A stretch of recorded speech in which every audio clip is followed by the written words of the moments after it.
جال کی شکل و صورت، اس کا حلیہ اللہ رب العزت نے اپنے نبی کو 2 مرتبہ جب دکھایا، ایک بار خواب میں اور ایک بار معراج کی رات، کس لیے؟ تاکہ آپ لوگوں کو صحیح طریقے سے گائیڈ کر سکیں، رہنمائی عطا فرما سکیں، اس کے خد و خال اور اس کے معاملات کو لوگوں کے سامنے کھل کر وہ بیان کر سکیں۔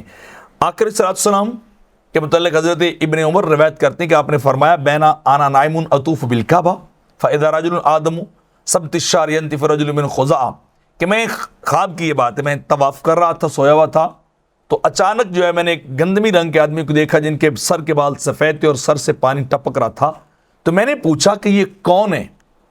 تو جواب آیا یہ عیسیٰ بن مریم ہے۔ پھر میں نے مڑ کر ایک اور شخص کو دیکھا کہ جو شخص وہ موٹا تھا اور اس کا رنگ وہ سرخ تھا، بال گنگریالے تھے، ایک آنکھ سے کانا تھا اور ایک آنکھ انگور کی طرح ابری محسوس ہوتی تھی۔ تو میں نے پوچھا یہ کون ہے؟ تو مجھے جواب دیا گیا کہ یہ دجال ہے، اور اس دجال کی شکل وہ عبدالعزیٰ بن قطن سے بہت زیادہ ملتی ہے۔ یہ خواب کے متعلق روایت ہے۔ اور عبداللہ بن عباس سے روایت ہے، معراج کی رات، رأیت لیلۃ اسری بی موسیٰ رجلا آدم طوالا جعدا کانہ اراہ اللہ ایہ، آپ نے فرمایا کہ میں نے گندمی رنگ والے حضرت موسیٰ علیہ السلام کو دیکھا، دراز قد تھے، گنگریالے بال تھے، اور یوں محسوس ہوتا تھا جیسے قبیلہ شنوع کا کوئی شخص ہو۔ تو میں نے ان کو دیکھا، اور پھر میں نے عیسیٰ علیہ السلام کو دیکھا جو درمیانے قد والے، سرخ جسم، سفید رنگت، سیدھے بالوں والے تھے۔